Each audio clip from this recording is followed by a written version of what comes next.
Hello guys, ചന്ദ്രോദയത്തിലുള്ളവരെ വിറപ്പിച്ച് രേവതിയുടെ മറ്റൊരു മുഖം രേവതി പുറത്തെടുക്കാണ്. ചന്ദ്രോദയത്തിലുള്ളവരെ അത്രത്തോളം രേവതി സ്നേഹിക്കുന്നത് കൊണ്ട് തന്നെ ശ്രുതി ഇത്രയും വലിയൊരു ചതി ചെയ്തതുകൊണ്ട് രേവതിക്ക് ശ്രുതിയോട് ഒട്ടും തന്നെ പൊറുക്കാൻ പറ്റുന്നില്ല. ശ്രുതി മുൻപ് വിവാഹം കഴിച്ചതാണെന്നും അതിലൊരു കുഞ്ഞുണ്ടെന്നുള്ള സത്യം രേവതി തിരിച്ചറിയാണ്. ഇതിനു മുമ്പ് ഹോസ്പിറ്റലിൽ വെച്ച് ദേവു പറഞ്ഞതെല്ലാം സത്യമാണെന്ന് രേവതി മനസ്സിലാക്കുകയാണ്. പക്ഷേ ഇതൊന്നും തെളിവുകളില്ലാതെ ആരോടും പറഞ്ഞ ആരും വിശ്വസിക്കത്തില്ല. സത്യങ്ങളെല്ലാം ശ്രുതിയുടെ വായിലൂടെ തന്നെ തിരിച്ചറിഞ്ഞതിനു ശേഷം രേവതി ആകെ സ്തംഭിച്ച് നിൽക്കാൻ കേട്ടോ. ശ്രുതി കാണണ്ടാന്ന് കരുതിയിട്ട് രേവതി ഒരു ഭാഗത്തോട്ട് മാറി നിൽക്കുന്നുണ്ട്. എന്നാൽ രേവതിയെ കണ്ടോണ്ട് വരുന്ന ശ്രുതിക്ക് ദേഷ്യം വരുന്നുണ്ട്. ദേഷ്യം മറ്റൊന്നിനല്ല കേട്ടോ, കുറച്ചു നാളാണെങ്കിലും രേവതിയെ തലയിലേറ്റി ചന്ദ്രമതി ശ്രുതിയെ കൊണ്ട് ഒരുപാട് ജോലി എടുപ്പിച്ചില്ലേ, അതുകൊണ്ടൊക്കെ തന്നെയാണ്.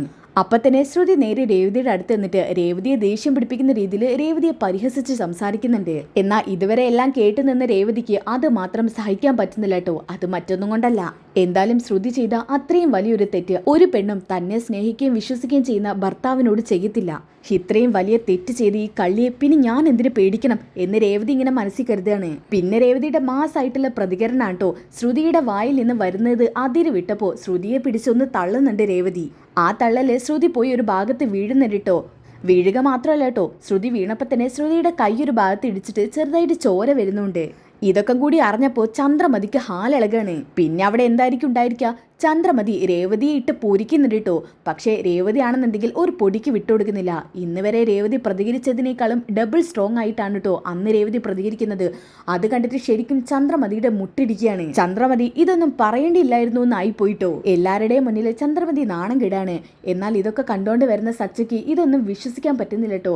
തന്റെ ഭാര്യ ഒരിക്കലും ഇങ്ങനെ പ്രതികരിക്കില്ലെന്ന് സച്ച് മനസ്സിൽ ഉറപ്പിച്ച് വിശ്വസിക്കുകയാണ്. രവീന്ദ്രനാണെങ്കിലും അത് കണ്ടിട്ട് ആകെ സ്തംഭിച്ച് നിൽക്കാൻ കേട്ടോ.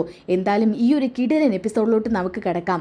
എന്തായാലും സച്ചിയോട് രേവതി നടന്ന കാര്യങ്ങളെല്ലാം തന്നെ രാത്രി പറയുന്നുണ്ട്. ഓക്കെ, അപ്പൊ നമുക്ക് എപ്പിസോഡിലോട്ട് കിടക്കാം. അങ്ങനെ രാവിലെ തന്നെ കുളിച്ചൊരുങ്ങി രേവതി അടുക്കളയിൽ കയറിയിട്ടുണ്ട്. അപ്പൊ തന്നെ ചന്ദ്രമതി അടുക്കളയിലേക്ക് ഓടിയെത്തുന്നുണ്ട് കേട്ടോ. എടി, ആ എന്താ അമ്മേ, നീ എന്താടി ഇന്ന് എഴുന്നേക്കാൻ നേരം വൈകിയത്?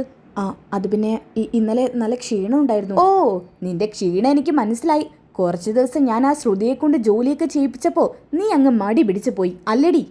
അമ്മേ, അതുകൊണ്ടൊന്നും അല്ല. ഇപ്പം ശ്രുതി 2-3 ദിവസമല്ലേ ജോലി ചെയ്തുള്ളൂ. അതുവരെ ഞാനല്ലേ ജോലി ചെയ്തുകൊണ്ടിരുന്നത്. ഇന്ന് എഴുന്നേക്കാൻ കുറച്ച് ലേറ്റായിപ്പോയി. ഞാൻ പെട്ടെന്ന് ഭക്ഷണം ഉണ്ടാക്കാം. അങ്ങനെ പെട്ടെന്ന് ഭക്ഷണം ഉണ്ടാക്കിയാൽ നിനക്ക് തന്നെ. പിന്നെ 2 കപ്പ് കോഫി അങ്ങോട്ട് എടുത്തോ, എനിക്കും രവിയേട്ടനും. ഇതും പറഞ്ഞ് ചന്ദ്രമതി പോവാൻ നിൽക്കുമ്പോൾ വീണ്ടും തിരിഞ്ഞു നിന്നിട്ട് പറയുന്നുണ്ട് കേട്ടോ. പറയാൻ വിട്ടു, ശ്രുതിക്കും ശ്രുതിക്കുമുള്ള കോഫി അവർ വരുമ്പോൾ എടുത്തു വെക്കണം. 2 ദിവസം അവൾ ഇതൊക്കെ ചെയ്തെന്ന് കരുതിയിട്ടേ അതൊന്നും മറക്കണ്ട, അതുകൊണ്ടാ പറഞ്ഞത്. ശരിയമ്മേ. അങ്ങനെ ചന്ദ്രമതി അവിടെ നിന്ന് വഴക്കൊക്കെ പറഞ്ഞിട്ട് പോവുകയാണ്. പിന്നെ കാണിക്കുന്നത് സച്ചിയാണ്. സച്ചി കാറ് കഴുകിക്കൊണ്ടിരിക്കുകയാണ് കേട്ടോ. അപ്പോഴാണ് അങ്ങോട്ടേക്ക് രവി വരുന്നത്. എടാ സച്ചി, നീ കാറ് കഴുകാണോ? അത് ശരി. അപ്പൊ അച്ഛൻ എന്താ കണ്ടിട്ട് തോന്നുന്നത്? അല്ല, 2 ദിവസമായിട്ട് ഇതൊക്കെ ചെയ്യാൻ നിനക്ക് വേറൊരു ഹെൽപ്പർ ഉണ്ടായിരുന്നല്ലോ. ഉണ്ടായിരുന്നു. പക്ഷെ ആ ഹെൽപ്പറെ അമ്മ ഇവിടുത്തെ ഗജാജി ആക്കിയില്ലേ. ഇനിയിപ്പം നമ്മക്ക് ആ ഹെൽപ്പർ കിട്ടാൻ വലിയ പാടാ അച്ഛാ. ചന്ദ്രയുടെ സ്വഭാവം നിനക്ക് അറിഞ്ഞൂടെ? അവൾ 1-2 ദിവസത്തിന് ചിലപ്പോൾ അവരെ താഴെ വെക്കും, അത് കഴിഞ്ഞ് അവരെ തലയെ വെക്കും. ഇതാണ് അവളുടെയൊക്കെ അവസ്ഥ. പിന്നെ എന്ത് ചെയ്യാനാ? പാവം എൻ്റെ രേവതി മോൾക്കാണ് വിഷമമായത്. ആ പാവത്തിന് ഇന്നലെ ഭക്ഷണം കഴിക്കുന്ന സമയത്ത് TV-യുടെ മുന്നിൽ നിന്ന് എഴുന്നേൽപ്പിച്ചപ്പോഴേ എനിക്ക് വല്ലാത്ത വിഷമമായിപ്പോയി സച്ചി. അതിപ്പോൾ അച്ഛന് മാത്രമൊന്നുമല്ല, എനിക്കും അത് വിഷമമായി. പിന്നെ അമ്മയുടെ സ്വഭാവം ഇങ്ങനെയൊക്കെ അല്ലേ, അതുകൊണ്ട് അതവൾക്ക് മനസ്സിലാവും അച്ഛാ. രേവതി മോളായതുകൊണ്ട് എല്ലാം മനസ്സിലാക്കും. അതാ പിന്നെ ഒരു ആശ്വാസം. അല്ല സച്ചി, രേവതി മോൾ എവിടെ പോയി? ആ പാവ അടുക്കളയിൽ എങ്ങാനും കാണുവച്ചാ. അതിൻ്റെ വിധി അതായി പോയില്ലേ. പിന്നെ ഞാൻ പറഞ്ഞാലും അവള് കേൾക്കത്തൊന്നുമില്ല. അതാണ് രേവതി മോളുടെ ക്വാളിറ്റി. ആ കുട്ടിയുടെ സ്വഭാവം അങ്ങനെ ആയതുകൊണ്ടാ ചന്ദ്രയൊക്കെ ഇതുപോലെ അഹങ്കാരം കാണിക്കുന്നത്. അതൊക്കെ പോട്ടെ അച്ഛാ. അച്ഛന് ഷോറൂമിൽ പോകുന്നില്ലേ? എടാ സച്ചി, ഞാൻ എന്തിനാ ഇന്നും ഷോറൂമിൽ പോകുന്നത്? അവിടുത്തെ കാര്യങ്ങളൊക്കെ സുധി നോക്കി നടത്തില്ലേ? തന്നെ സുധി ഇപ്പൊ നോക്കി നടത്തും. അവനെ ആ ഷോറൂം താഴോട്ട് ഇടിച്ച് വീഴ്ത്തും. അച്ഛൻ്റെ 50 ലക്ഷം അവൻ വീണ്ടും വിറ്റ് തൊലിക്കും. അച്ഛൻ അത് കാണണോ? എടാ, എന്നാലും പെട്ടെന്ന് അവൻ ഇരുന്ന കസാരയിൽ ഞാൻ ചെന്നിരിക്കാന്നൊക്കെ പറഞ്ഞാൽ അത് അവൻ ഉൾക്കൊള്ളാൻ പറ്റുമോ? ഉൾക്കൊള്ളണം. ഇങ്ങനെ സ്വഭാവമുള്ളവരെ അത് ഉൾക്കൊണ്ടേ പറ്റൂ. എൻ്റെ അച്ഛാ, അവനൊരു വിവരദോഷിയാണെന്ന് അച്ഛന് മനസ്സിലായിട്ടില്ലേ? അവനെ എല്ലാവരും ഇങ്ങനെ പറ്റിക്കുകയാണ് അച്ഛാ. പറയാൻ പറ്റത്തില്ല. ഈ പാർലറെടുത്തും അവൻ്റെ കയ്യിൽ നിന്ന് കുറെ ഊറ്റുന്നുണ്ടായിരിക്കും. അച്ഛൻ അവിടുത്തെ പണത്തിലും കാര്യങ്ങളിലൊക്കെ ഒരു മേൽനോട്ടം ഉണ്ടെങ്കിൽ അവൻ രക്ഷപ്പെട്ടോളും. അവനും കൂടി വേണ്ടിയിട്ടാ ഞാൻ അച്ഛനോട് അവിടെ ചെന്നിരിക്കാൻ പറഞ്ഞത്. ഏതായാലും വീട്ടിൽ ചൊറിയും കുത്തിയിരിക്കില്ലേ, അപ്പം പിന്നെ അവിടെ പോയിരുന്നെന്ന് കരുതി എന്താ കുഴപ്പം? ശരിയാ, നീ പറഞ്ഞ ഓരോ കാര്യങ്ങൾ ആലോചിക്കുമ്പോഴാ അവൻ്റെ രക്ഷയ്ക്ക് സുരക്ഷയ്ക്കും ഞാൻ അവിടെ ഉണ്ടായിരിക്കുന്നത് നല്ലതാ. ആ എന്നാ പിന്നെ അച്ഛൻ വേറൊന്നും പറയണ്ട, പോയി കുളിച്ച് മാറ്റി ഒരുങ്ങി ബ്രേക്ക്ഫാസ്റ്റ് ഒക്കെ കഴിച്ച് നേരെ ഷോറൂമിലോട്ട് വിട്ടോ. ശരിയടാ.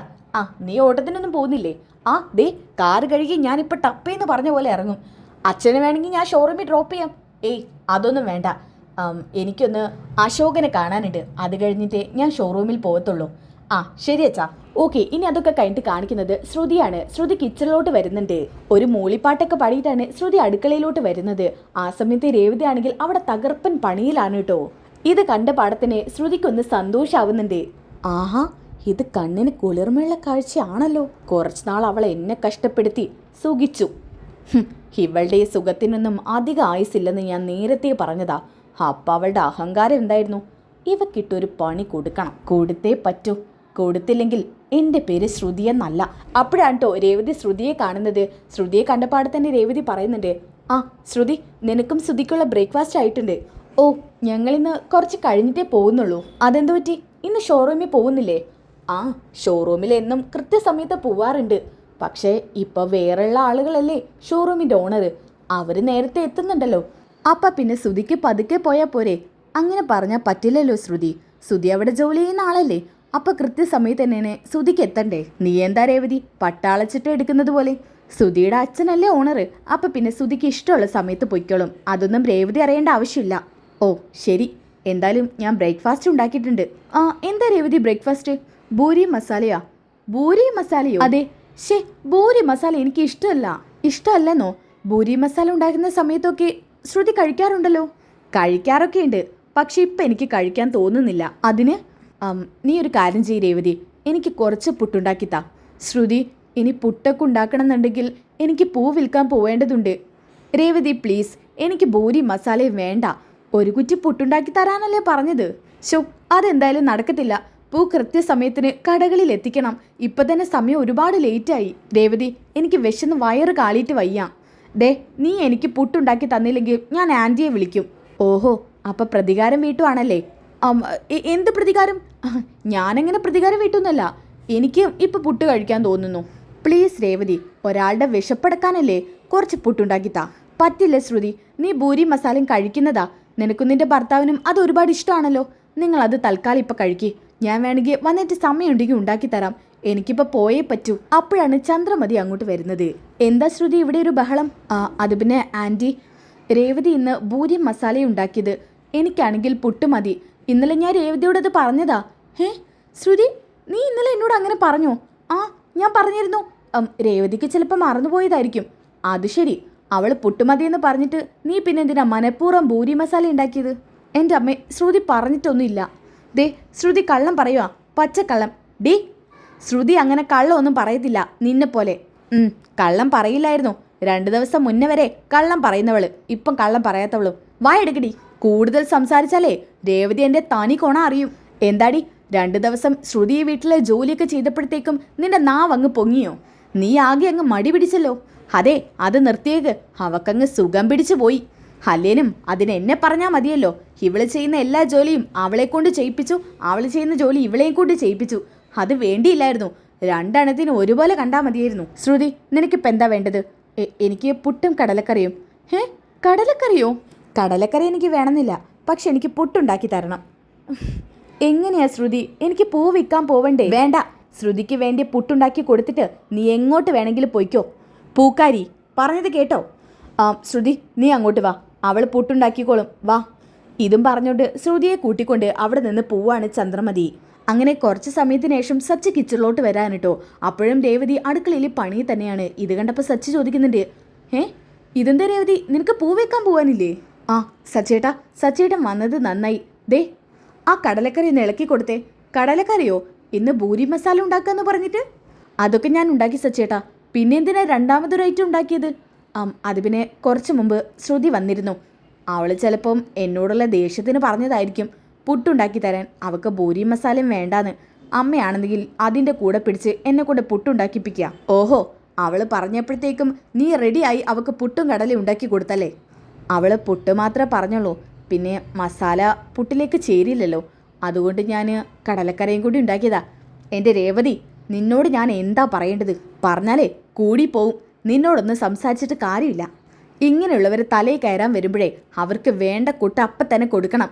ഇല്ലാന്നുണ്ടെങ്കിലേ നമ്മൾ തന്നെയാണ് കഷ്ടപ്പെടുക. ചുമ്മാ ഒരു ആവശ്യമില്ലാതെ എന്തിനാ രേവതി ഇതൊക്കെ? നിനക്ക് പൂ വിൽക്കേണ്ട സമയമൊക്കെ കഴിഞ്ഞു. ദേ ഇപ്പം കടക്കാരൊക്കെ വിളിച്ചു തുടങ്ങിയില്ലേ? അവർ വിളിച്ചു തുടങ്ങി സച്ചേട്ടാ. എന്തെങ്കിലും പറഞ്ഞ് അവരെ ഒന്ന് പിടിച്ചു നിർത്തണം സച്ചേട്ടാ. എല്ലാം ആയിട്ടുണ്ട്, എടുത്ത് കഴിക്കാൻ പറയണം അവരോട്. ഞാൻ എന്നാ പോട്ടെ. ഡ്രസ്സ് മാറാനൊന്നും സമയമില്ല, പെട്ടെന്ന് പോയിട്ട് കൊടുത്തിട്ട് വരാം. രേവതി ഒരു കാര്യം ചെയ്യാം, ഞാൻ വരാം. ഏയ് സച്ചേട്ടൻ വരണ്ട. സച്ചേട്ടൻ്റെതായിട്ടുള്ള ജോലി ഉണ്ടാവില്ലേ, ഞാൻ പെട്ടെന്ന് പോയിട്ട് വരാം. ഇതും പറഞ്ഞുകൊണ്ട് രേവതി അവിടുന്ന് പോവാൻ കേട്ടോ. ഷോ പാവം, അതിനെ കൊണ്ട് ആ കേടി കഷ്ടപ്പെടുത്തിക്കുക. 2 ദിവസം അവൾ കഷ്ടപ്പെടുന്നത് കാണുമ്പോൾ അത് സന്തോഷമായിരുന്നു. ഇപ്പം അതെല്ലാം കൂടി തല്ലിക്കെടുത്തിയത് ആരാണാവോ? അമ്മയുടെ മനസ്സ് ആരോ മാറ്റിയതാ, അല്ലാതെ അങ്ങനെ പെട്ടെന്നൊന്നും അമ്മ മാറത്തില്ല. ഓക്കെ, അങ്ങനെ അതൊക്കെ കഴിഞ്ഞിട്ട് കാണിക്കുന്നത് രേവതിയാണ് കേട്ടോ. രേവതി ഒരു കടയിൽ പൂ കൊടുക്കാൻ വേണ്ടി പോവാണ്. ആ രേവതി, ഇതെന്താ ഇന്ന് ലേറ്റ് ആയത്? നിന്നെ കാത്ത് ഞാൻ എത്ര നേരമായി എന്നറിയാൻ നിൽക്കുന്നത്. അയ്യോ സോറി ചേച്ചി, എനിക്കിന്ന് വീട്ടിൽ കുറച്ചധികം പണിയുണ്ടായിരുന്നു. ആ നീ ആ വീട്ടിലെ ജോലിക്കാരിയെ പോലെ അടിമപ്പണി വല്ലതും ചെയ്യുകയാണോ? അതൊന്നും അല്ല ചേച്ചി, നമ്മൾ നിൽക്കുന്ന വീട് നമ്മുടെ വീട് തന്നെയല്ലേ. എന്നാലും രേവതി, നിന്റെ കാര്യങ്ങളൊക്കെ ഇടയ്ക്ക് എന്നോട് അമ്മ പറയാറുണ്ട്. നീ ഒരു കാര്യം മനസ്സിലാക്ക്, നിന്നെ പോലെ തന്നെ അവിടെ വേറെയും 2 മരുമക്കളുണ്ട്. അവർ പണക്കാരൊക്കെ ആയിരിക്കാം എന്ന് കരുതിയിട്ട് 3 പേർക്കും തുല്യ സ്ഥാനമല്ലേ നിന്റെ അമ്മായിയമ്മ തരേണ്ടത്? അവരെന്തൊരു സ്ത്രീയാണെന്നാണ് ഞാൻ ആലോചിക്കുന്നത്. അമ്മയെക്കുറിച്ച് അങ്ങനെയൊന്നും പറയണ്ട. അമ്മയ്ക്ക് എന്തെങ്കിലും ഒരു മാറ്റം വരുന്നുള്ള പ്രതീക്ഷയിലാണ് ഞാൻ മുന്നോട്ട് പോകുന്നത്. ആ തന്നെ ആ ചന്ദ്രമതിക്കല്ലേ, അവർക്ക് പെട്ടെന്ന് തന്നെ മാറ്റം വരും. എൻ്റെ രേവതി, നീയല്ലാതെ അവരെയൊക്കെ വിശ്വസിക്കോ? അവർ പഠിച്ച കള്ളിയാ. ദേ നീ ഒന്ന് അവരുടെ അടുത്ത് സ്ട്രോങ് ആയി നിന്നാ അവർ ശരിക്കും ഉരുകിപ്പോവും. എന്നെപ്പോലുള്ള നല്ല ഉഗ്രം പൂക്കാരി പെണ്ണുങ്ങളെ നിന്റെ അമ്മായിയമ്മെന്ന് കാണാനിട്ടാ കൊടുക്കേണ്ട മറുപടി അപ്പം തന്നെ കൊടുക്കും ഞാൻ. എൻ്റെ രേവതി, നിന്നോടുള്ള ഇഷ്ടം കൊണ്ട് പറയുക, പറ്റ് താന്ന് കൊടുത്തു കഴിഞ്ഞാലേ നമുക്കൊന്നും അവരുടെ ഇടയിൽ ഒരു വിലയും ഉണ്ടാവത്തില്ല. അത് നേരെ മറിച്ച് അത്യാവശ്യം സ്ട്രോങ് ആയി നിന്നാലേ അവിടെ നമുക്ക് പിടിച്ചു നിൽക്കാം. അതാണ് വേണ്ടത്. അത്യാവശ്യത്തിന് സംസാരിക്കണം. ശരി ചേച്ചി. രേവതി, ഞാൻ വെറുതെ പറയല്ല. നിന്നെ അവരെപ്പോഴും ആക്ഷേപിക്കുന്നതിനെ കുറിച്ചിട്ട് നിന്റെ അമ്മ എന്നെ വിളിക്കുമ്പോൾ എപ്പോഴും പറയും. അന്നേരം എനിക്ക് നിന്റെ കാര്യം ആലോചിച്ചിട്ട് നല്ല വിഷമം തോന്നാറുണ്ട് രേവതി, അതുകൊണ്ട് പറഞ്ഞതാ. ചേച്ചി എന്നെ നല്ലതിന് വേണ്ടി ഇത്രയൊക്കെ പറഞ്ഞു തന്നല്ലോ, അത് തന്നെ എന്നെ സംബന്ധിച്ചിടത്തോളം എനിക്ക് ഒരുപാട് ആശ്വാസമായി.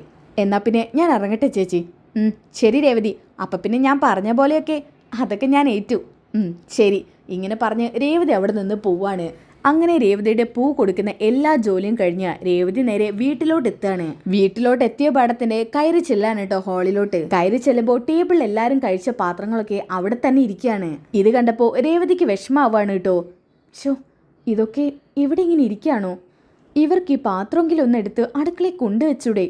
ഷോ, ഇതെന്തൊരു കഷ്ടമാണ്. ഇതും പറഞ്ഞുകൊണ്ട് രേവതി നേരെ അടുക്കളയിലോട്ടാണ് കയറി പോകുന്നത്. ആ സമയത്താണെങ്കിലോ ബേസിങ്ങിലാണെന്നുണ്ടെങ്കിൽ നിറയെ പാത്രം കഴുകാനുള്ളത് കുമിഞ്ഞു കൂടി കിടക്കുകയാണ്. അയ്യോ, ഞാൻ പോകുമ്പോൾ അത്യാവശ്യം പാത്രങ്ങളൊക്കെ കഴുകി വെച്ചതാണല്ലോ. ഇതിപ്പോ എങ്ങനെ സംഭവിച്ചു? ഈ പാത്രത്തിലൊന്നും അധികം അഴുക്കില്ലല്ലോ. പിന്നെ അമ്മയുടെ പണി ആയിരിക്കുമോ? അതോ ഇനി പാത്രങ്ങളൊക്കെ എന്തെങ്കിലും ആവശ്യത്തിന് എടുത്തതായിരിക്കോ? ആ സമയത്താണ് ചന്ദ്രമതി വരുന്നത്. ആഹാ, നീ എവിടെ പോയിരുന്നതായിരുന്നടി? അത് പിന്നെ അമ്മേ, ഞാൻ പൂ കൊടുക്കാൻ. ഹോ, അവളുടെ ഒരു പൂ കൊടുക്കാൻ. എടി, നീ പൂ വിറ്റിട്ട് ഇത്രമേൽ സമ്പാദിക്കുന്നത് എന്താ? അങ്ങനെ കൊട്ടക്കണക്കിന് സമ്പാദിക്കുന്നുണ്ടായിരുന്നെങ്കിലേ എനിക്കും കൂടി കുറച്ച് കൊണ്ടുതാടി. ദേ, ഞാനൊരു കാര്യം പറഞ്ഞു നേക്കാം. കുറേ നേരമായിട്ടേ ആ പാത്രങ്ങളൊക്കെ അവിടെ കിടക്കുക ടേബിളിൻ്റെ പുറത്ത്. അത് എടുത്തോണ്ട് വന്ന് കഴുകാൻ നോക്ക്. അടുക്കളയിൽ കണ്ടില്ലേ? ചേ, നാറുന്ന്. ഇതൊക്കെ എടുത്ത് പെട്ടെന്ന് കഴുക്. ശരി അമ്മേ, എന്ത് ചോദിച്ചാലും ശരി അമ്മേ. പെട്ടെന്ന് ചെയ്യാൻ നോക്കടി. എന്നിട്ട് ആ മുറ്റമൊക്കെ ഒന്ന് തൂക്ക്. മുറ്റം ഞാൻ രാവിലെ തൂത്തതാ. രാവിലെ തൂത്തൊക്കെ കാണും. വേനൽക്കാലമല്ലേ, ഇലയൊക്കെ കൊഴിഞ്ഞിട്ട് നിറയെ ഇലയാ. അത് കഴിഞ്ഞിട്ടേ വേറെയും 1-2 പണികളുണ്ട്. പെട്ടെന്ന് പോയി അതൊക്കെ എടുക്ക്. മനഃപൂർവ്വം എന്നെക്കൊണ്ട് ഓരോന്ന് ചെയ്യിപ്പിക്കുക. ശ്രുതിയെ കൊണ്ട് ചെയ്യിപ്പിച്ചതെല്ലാം. ഷോ, അവൾക്ക് 2 ദിവസം അനുഭവിച്ചാൽ മതിയായിരുന്നു. ഇതെനിക്ക് ജീവിതകാലം മുഴുവൻ അനുഭവിക്കണം. എൻ്റെ വിധിയെന്ന് പറയാലോ. ഇതും പറഞ്ഞുകൊണ്ട് ആ ജോലിയൊക്കെ എടുക്കാന്. അങ്ങനെ പാവം എല്ലാ പാത്രങ്ങളും അടുക്കി ഒതുക്കി വൃത്തിയാക്കി വെക്കാനിട്ടോ കഴുകിയിട്ട്. അപ്പോഴാണ് ഒരു പാത്രം രേവതി തുറന്നു നോക്കുന്നത്. ആ സമയത്ത് അതിൽ കടലയും പുട്ടും ഉണ്ട് കേട്ടോ. കടലക്കറിയും പുട്ടും അവിടെ തൊടാതെ ഇരിക്കുകയാണ്. പകരം പൂരിയും മസാലയൊക്കെ തീർന്നിരിക്കുന്നുണ്ട്. എല്ലാവരുടെ പ്ലേറ്റിലും പൂരിയും മസാലയും കഴിച്ചതാണുള്ളത്. പുട്ടും കടലക്കറിയും അപ്പം ആരും കഴിച്ചില്ലേ? ശ്രുതിക്ക് പുട്ടും കടലക്കറിയും വേണമെന്ന് പറഞ്ഞിട്ടല്ലേ ഞാനത് ഉണ്ടാക്കിയത്. അപ്പോൾ അവൾ എനിക്ക് മനഃപൂർവ്വം പണി തരാൻ വേണ്ടി ചെയ്തതാ. അവൾക്ക് കഴിക്കാൻ തോന്നിയിട്ടൊന്നുമല്ല. എന്താ ഈ ശ്രുതി ഇങ്ങനെയായി പോയത്? ഇതങ്ങനെ വെറുതെ വിട്ടാൽ പറ്റില്ല. എനിക്ക് സമയമില്ലാത്ത ടൈമിനാ അവൾക്ക് ഇതൊക്കെ ഉണ്ടാക്കി കൊടുത്തത്. എന്നിട്ട് അവൾ ഇത് കഴിക്കാതെ എന്നെ പരിഹസിക്കുകയാണോ? ഇതും പറഞ്ഞ് ദേഷ്യം പിടിച്ചോണ്ട് ചോദിക്കാനായിട്ട് ശ്രുതിയെ കാണാൻ വേണ്ടി ശ്രുതിയുടെ മുറിയിലോട്ട് ചെല്ലാണ് രേവതി. എന്നിട്ട് കതകിന് മുട്ടുന്നുണ്ട് കേട്ടോ. ശ്രുതി, ശ്രുതി, ശ്രുതി വാതിലോർക്ക്. അപ്പം തന്നെ ശ്രുതി ഡോറ് തുറക്കുന്നുണ്ട് കേട്ടോ. എന്താ രേവതി? ശ്രുതി, നീ രാവിലെ പുട്ടും കടലയും വേണമെന്ന് പറഞ്ഞിട്ടല്ലേ ഞാൻ പുട്ടും കടലയും ഉണ്ടാക്കിയത്? അതെ. എന്തു പറ്റി രേവതി? നീ എന്നിട്ട് അത് കഴിച്ചില്ലല്ലോ? അയ്യോ അതോ? അത് പിന്നെ ഞാൻ ഫുഡ് കഴിക്കാനിരുന്നപ്പോൾ എല്ലാവരും ഭൂരി മസാലയും കഴിക്കുന്നത് കണ്ടപ്പോൾ എനിക്കത് കഴിക്കണമെന്ന് തോന്നി. അതിൻ്റെ സ്മെല്ലടിച്ചപ്പോഴേ എനിക്ക് ഭൂരി മസാലയും കഴിക്കണമെന്ന് തോന്നി. രേവതിയുടെ ഭൂരി മസാലയ്ക്കും ഉഗ്രൻ ടേസ്റ്റ് അല്ലേ? ടേസ്റ്റ് കൂടിയതുകൊണ്ടാണോ നീ പുട്ടും കടലക്കറിയും എന്നെ കൊണ്ടുണ്ടാക്കിച്ചത്? എന്നിട്ട് അതൊന്ന് തൊട്ട് നോക്കിയെങ്കിലും നീ ചെയ്തോ? അതൊക്കെ അവിടെ ഇരിക്കാണ്. എന്തിനാ ശ്രുതി മനഃപൂർവ്വം എന്നെ ഇങ്ങനെ കഷ്ടപ്പെടുത്തുന്നത്? എനിക്ക് മനസ്സിലായിട്ടുണ്ട് നീ എനിക്ക് മനഃപൂർവ്വം ജോലി തന്നതാണെന്ന്. നിനക്കറിയോ, ഇന്ന് നീ കാരണം എനിക്ക് പല സ്ഥലങ്ങളിൽ പൂ കൊടുക്കാൻ ഒരുപാട് വൈകി. പലരുടെ വായിലിരിക്കുന്നത് ഞാൻ കേട്ടു. അതിലൂടെയൊക്കെ നിനക്കെന്താ കിട്ടിയത്? പറഞ്ഞിട്ട് കാര്യമില്ല. നിന്റെ ഭർത്താവിൻ്റെയൊക്കെ സ്വഭാവം ഇത് തന്നെയാണല്ലോ. അതെന്താ രേവതി നീ അങ്ങനെ പറഞ്ഞത്?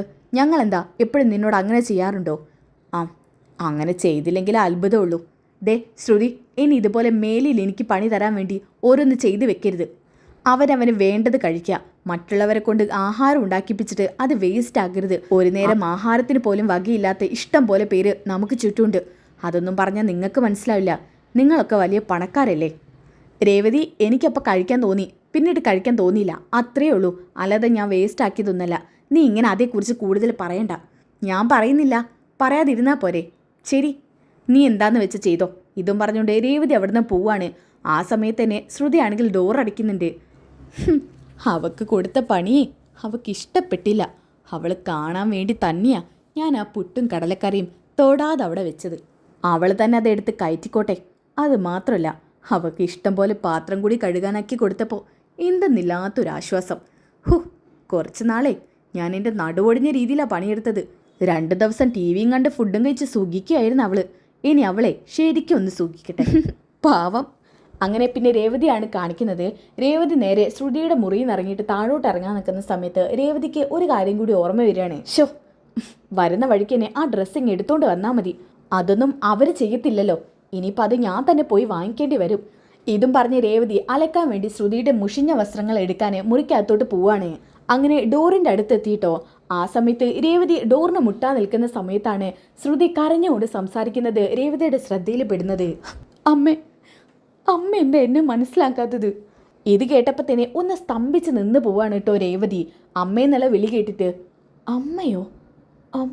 ശ്രുതിക്ക് അമ്മയില്ലെന്നല്ലേ പറഞ്ഞത്? പിന്നെ ശ്രുതി ആരെ അമ്മയെന്ന് വിളിക്കുന്നത്? അമ്മേ, എനിക്കിപ്പോൾ ഇവിടെ സത്യങ്ങളൊന്നും പറയാൻ പറ്റത്തില്ല. ഒരു ചെറിയ സംഭവം ഉണ്ടായപ്പോൾ തന്നെ ഇവിടെ ഉണ്ടായ പ്രശ്നങ്ങളും പുകിലുകളും അമ്മയ്ക്കറിയാലോ. അതിൻ്റെ ഇടയിൽ കൂടെ ഞാൻ എങ്ങനെയാണ് അമ്മ ഈ കാര്യം അവതരിപ്പിക്കുക?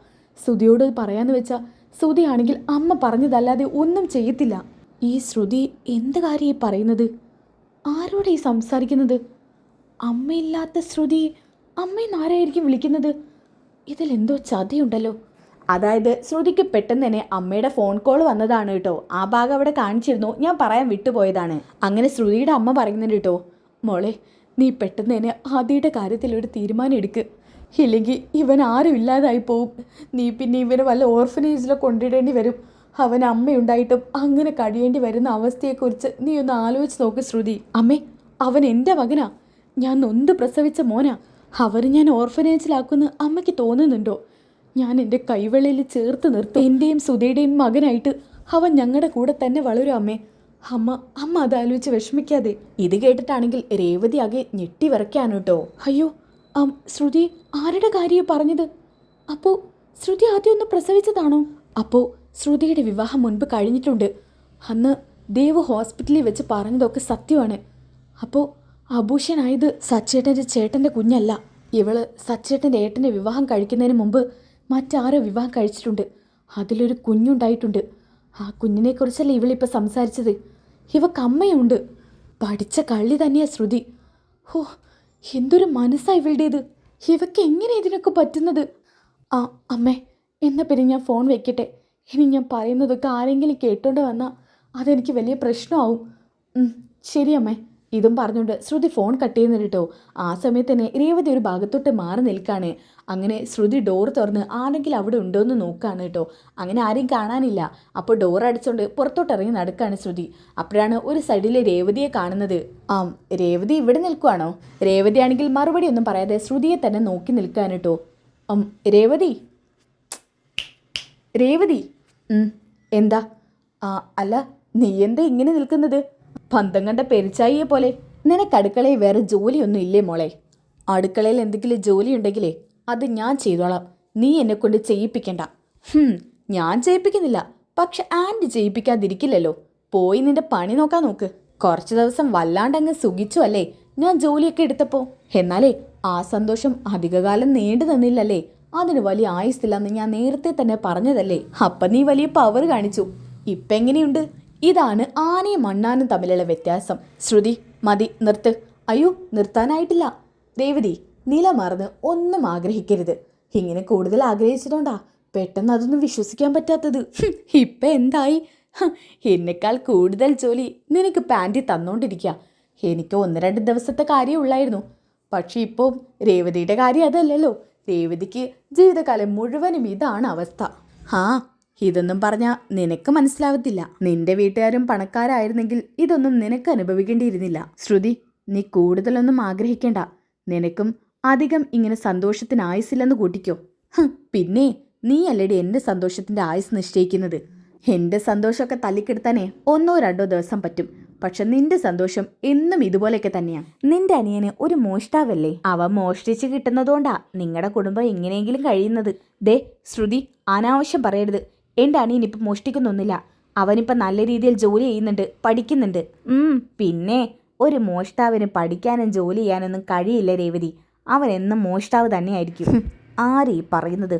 അതിനും വല്ല കള്ളത്തനം ചെയ്ത ഒരു കള്ളി. ഇവളുടെ മുന്നേ ഞാൻ എന്തിനാ താന്നു കൊടുക്കുന്നത്? എന്താ രേവതി, നിന്റെ അനിയനൊരു കള്ളനായതുകൊണ്ട് നീയും കള്ളിയാവാനുള്ള വല്ല തീരുമാനത്തിലാണോ? ദേ ശ്രുതി, നിർത്തിക്കോ. നിനക്ക് അതായിരിക്കും നല്ലത്. നിന്റെ അനിയൻ കള്ളനാണെങ്കിൽ ഞാൻ കള്ളനെന്ന് എന്നെ പറയും. കള്ളൻ കള്ളൻ കള്ളൻ. നിന്റെ അനിയൻ കള്ളൻ തന്നെ. ശരത്ത് കള്ളൻ. ശരത്ത് കള്ളൻ. നല്ല മാച്ച് ഉണ്ടല്ലോ രേവതി. രേവതി കള്ളി, ശരത്ത് കള്ളൻ.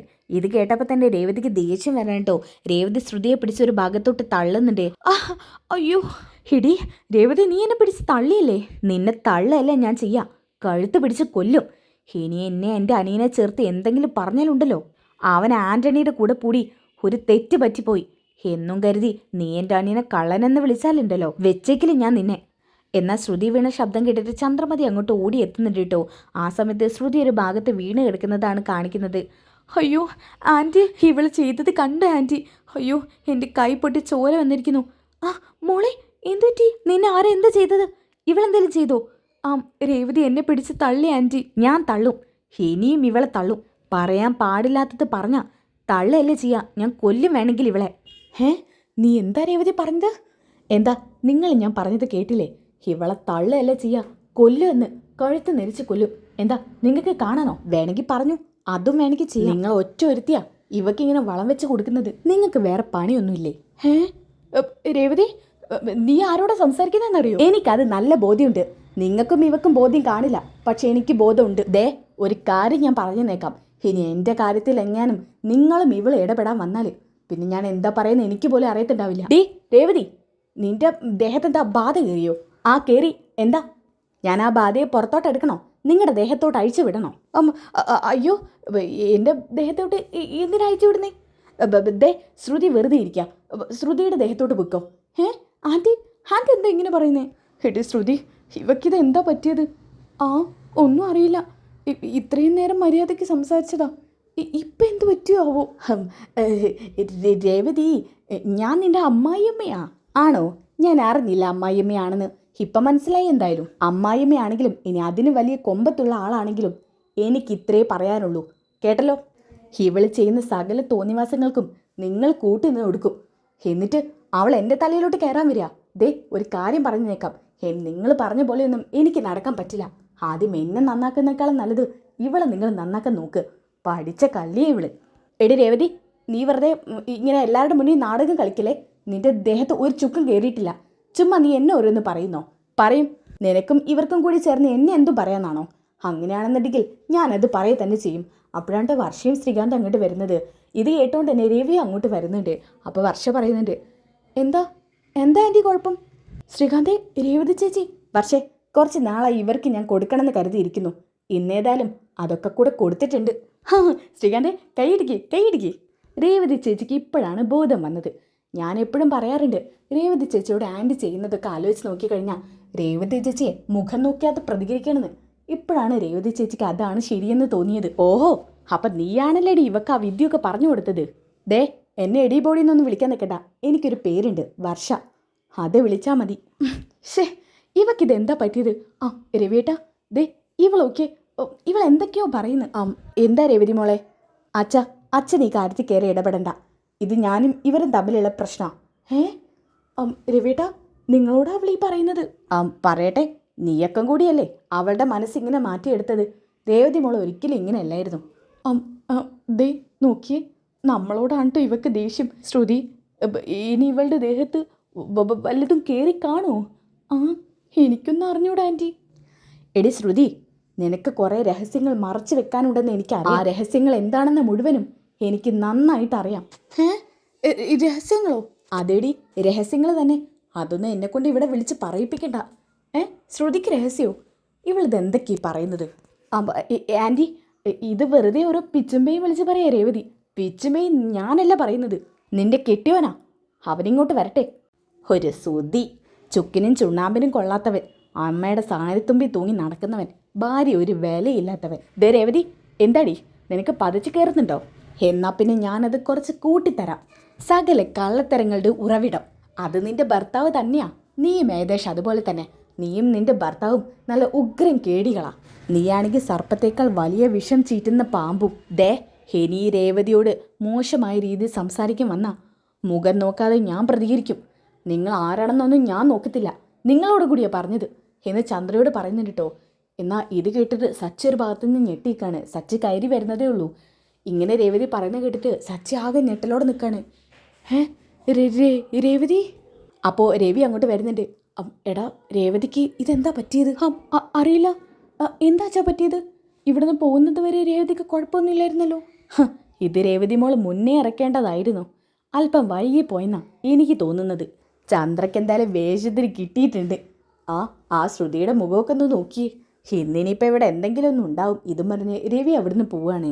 ഓക്കെ, അങ്ങനെ അതൊക്കെ കഴിഞ്ഞിട്ട് കാണിക്കുന്നത് ചന്ദ്രമതിയെയും ശ്രുതിയെയുമാണ്. ശ്രുതി പറയുന്നുണ്ട്, ആൻറ്റി, രേവതിക്ക് ഇതെന്താ പറ്റിയത്? എനിക്കൊന്നും അറിഞ്ഞൂടാ. എന്തായാലും ഇനി അവളെ പേടിച്ചേ പറ്റൂ. അവൾ പറഞ്ഞിട്ട് പോയത് കേട്ടോ? ഷോ, കഴുത്ത് നേരിച്ച് കൊല്ലുവെന്ന്. അയ്യോ, അവളെങ്ങാനും എന്നെ കൊന്നാ പിന്നെ? അയ്യോ, അവളോട് ഇനി ഒരു അക്ഷരം ഞാൻ മിണ്ടില്ല. ദേ ശ്രുതി, അവൾ എടുക്കുന്ന ജോലി കുറച്ചൊക്കെ നീ എടുക്ക്. ഞാനോ? എന്നാലേ അവളെ കോപത്തെ നമുക്ക് തണുപ്പിക്കാൻ പറ്റൂ. ഇനി വല്ല ബാധ്യം അവളുടെ ദേഹത്ത് കയറിയിട്ടുണ്ടെങ്കിൽ പറയാൻ പറ്റില്ല. അത് നമ്മളെയും കൊണ്ടല്ലാതെ പോവില്ല ശ്രുതി. ദേ, നീ പറഞ്ഞതൊന്ന് കേൾക്ക്. അപ്പോൾ ശ്രുതിയാണെങ്കിൽ ഓഫീസിൽ നിന്ന് വന്നിട്ടുണ്ട് കേട്ടോ. ഈ വിവരമൊക്കെ അറിഞ്ഞിട്ടുണ്ട്. അപ്പോൾ ശ്രുതി പറയുന്നുണ്ട്, എന്തായാലും അമ്മേ നിങ്ങൾ സൂക്ഷിച്ചോ. നല്ല ഉഗ്രനീനമായിരിക്കും. ചിലപ്പോൾ അവളുടെ ദേഹത്ത് കയറിക്കാണ്. അയ്യോ ശ്രുതി, പേടിപ്പിക്കാതെടാ, ഉറക്കം വരത്തില്ല. അമ്മ ചെന്ന് കിടന്നോ? കുഴപ്പമൊന്നുമില്ല, അത് ഞാൻ നോക്കിക്കോളാം. പിന്നെ നോക്കുന്നവൻ. ശ്രുതി, നാളെ നേരം വെളുത്തിട്ടുണ്ടെങ്കിൽ കാണാം. ശരി. ഇതും പറഞ്ഞുകൊണ്ട് ചന്ദ്രമതി അവിടെ നിന്ന് പോവാണ് കേട്ടോ. അതൊക്കെ കഴിഞ്ഞിട്ട് കാണിക്കുന്നത് നമ്മുടെ മുകളിലെ ടെറസാണ് കേട്ടോ. അവിടെ രേവതിയും സച്ചിയും കിടക്കാൻ വരാണ്. സച്ചി കിടക്കുന്ന സമയത്ത് രേവതി അങ്ങോട്ട് വരുന്നുണ്ട്. രേവതി, ജോലിയൊക്കെ കഴിഞ്ഞോ? കഴിഞ്ഞു സച്ചേട്ടാ. അല്ല, എന്താ നിന്റെ ദേഹത്ത് വല്ല ബാധയും കയറിയോ? അമ്മയും ശ്രുതിയും അതാ പറഞ്ഞുകൊണ്ട് നടക്കുന്നത്. അവർക്ക് വട്ടാ സച്ചേട്ടാ. അതെന്താ രേവതി, നീ എന്താ അവരോട് മാത്രം അങ്ങനെ പ്രതികരിക്കുന്നത്? എന്തോ പറ്റിയിട്ടുണ്ടല്ലോ നിനക്ക്. പറ്റിയിട്ടുണ്ട്. സച്ചേട്ടനോട് ഞാനൊരു കാര്യം പറയട്ടെ, സച്ചേട്ടൻ വിശ്വസിക്കോ? എന്ത് കാര്യം? എന്നാ കേട്ടോ. ആ ശ്രുതി ഉണ്ടല്ലോ, അവൾ പഠിച്ച കള്ളിയാ. അതിപ്പോൾ വിശ്വസിക്കാൻ എന്തിരിക്കുന്നത്? അവൾ പഠിച്ച കള്ളിയാണെന്ന് നമുക്കറിയാലോ. അത് മാത്രമല്ല സച്ചേട്ടാ, അവൾക്ക് അമ്മയുണ്ട്. അമ്മയോ? മലേഷ്യക്കാരിക്ക് അമ്മയല്ല, അമ്മ മരിച്ചു എന്നല്ലേ പറഞ്ഞത്. പക്ഷെ അതല്ല സത്യം, അവൾക്ക് അമ്മയുണ്ട്. അവൾ സച്ചേട്ടൻ്റെ ഏട്ടനെ വിവാഹം കഴിക്കുന്നതിന് മുമ്പ് മറ്റൊരു വിവാഹം കഴിച്ചിട്ടുണ്ട്. അതിലൊരു കുഞ്ഞുണ്ട്. നീ എന്തൊക്കെ രേവതി പിച്ചമ്പയും വിളിച്ച് പറയുന്നത്? നീ എന്താ വല്ല ഡ്രഗും അടിച്ചോ അതോ മദ്യം കുടിച്ചോ? ഞാൻ അതൊന്നും അടിച്ച് കേട്ടിട്ടില്ല. ഞാൻ എൻ്റെ ചെവി കൊണ്ട് കേട്ട കാര്യം സച്ചേട്ട ഇത്. നീ എന്ത് കേട്ടെന്ന്? അവളുടെ അമ്മയോട് സംസാരിക്കുന്നത്. അമ്മയില്ലാത്ത പാർലറെടുത്തി ഏതമ്മയോട് സംസാരിക്കാൻ? സച്ചേട്ടൻ പെട്ടെന്നൊന്നും വിശ്വസിക്കില്ല എന്ന് എനിക്കറിയാം. എന്നാലും ഞാൻ പറയുക, ഞാനത് കേട്ടു. അവളുടെ അമ്മയോട് അവളെ മകനെ സേഫ് ആക്കാൻ പറയുന്നത്. എന്നിട്ട് കുറേ കാര്യങ്ങൾ സച്ചയോട് പറയുന്നുണ്ട് കേട്ടോ. ആ ഭാഗമൊക്കെ ഇങ്ങനെ കട്ട് ചെയ്തിട്ടാണ് കാണിക്കുന്നത്. ഒന്നും കേൾക്കുന്നില്ല. രേവതി, വിശ്വസിക്കാൻ പറ്റുന്നില്ല എനിക്ക്. അത് തന്നെയായിരുന്നു എൻ്റെ അവസ്ഥ. പക്ഷെ വിശ്വസിച്ചാലേ പറ്റൂ. അവളുടെ വായിലൂടെ തന്നെയല്ലേ സത്യങ്ങൾ അറിഞ്ഞത് സച്ചേട്ടാ. എന്തായാലും അവൾ പഠിച്ച കളി തന്നെയല്ലേ രേവതി? അതെ, ഇവളെക്കുറിച്ച് ഒരു അന്വേഷണം നടത്തണം രേവതി. അതെ, അത് പറയാനാണ് ഞാൻ സച്ചേട്ടൻ്റെ അടുത്തോട്ട് വന്നത്. ശ്രുതി എന്താണെന്ന് അറിയണം. അങ്ങനെ എല്ലാവരെയും പറ്റിച്ച് അവൾ ഇവിടെ വിലസരുത്. അതെ, ശ്രുതി എന്താണെന്നുള്ളത് അറിയാനുള്ള ഒരുക്കം നാളെ ഞാൻ നടത്തും. എൻ്റെ കുടുംബത്തെ അങ്ങനെ പറ്റിച്ച് മുന്നോട്ട് പോകാന്ന് അവൾ കരുതണ്ട. അങ്ങനെ അവൾക്കൊരു കുഞ്ഞുണ്ടെന്നുണ്ടെങ്കിൽ അവളെ ഞാൻ എല്ലാവരുടെ മുന്നിൽ മുട്ടുകുത്തിക്കും രേവതി. വേണം, അവളങ്ങനെ എല്ലാവരെയും ചതിച്ച് മുന്നോട്ട് പോകരുത്. ഇത്രയൊക്കെ ചതിക്കാൻ മാത്രം ഈ കുടുംബത്തിലുള്ളവർ അവളോട് എന്ത് തെറ്റാ ചെയ്തത്? ശരിയാ, ഓക്കെ. അതോട് കൂടിയിട്ട് ഈ ഒരു എപ്പിസോഡ് ഞാനിവിടെ വൈൻഡപ്പ് ചെയ്യാൻ കേട്ടോ. ഈ എപ്പിസോഡിൻ്റെ ബാക്കി കിട്ടാൻ വേണ്ടി നിങ്ങൾ ചാനൽ ഒന്ന് സബ്സ്ക്രൈബ് ചെയ്ത് വീഡിയോക്ക് ഒന്ന് ലൈക്ക് ചെയ്ത് നെക്സ്റ്റ് എപ്പിസോഡ് ഒന്ന് കമൻറ്റ് ചെയ്യുക. നെക്സ്റ്റ് എപ്പിസോഡ് ഒന്ന് കമൻറ്റ് ചെയ്താൽ അടുത്ത വീഡിയോ ഉടനടി അപ്ലോഡ് ചെയ്യുന്നതായിരിക്കും. ഇതിൻ്റെ ബാക്കി എപ്പിസോഡ് അടുത്ത എപ്പിസോഡായിട്ട് അപ്ലോഡ് ചെയ്യാം. അപ്പോൾ ബൈ ഗൈസ്.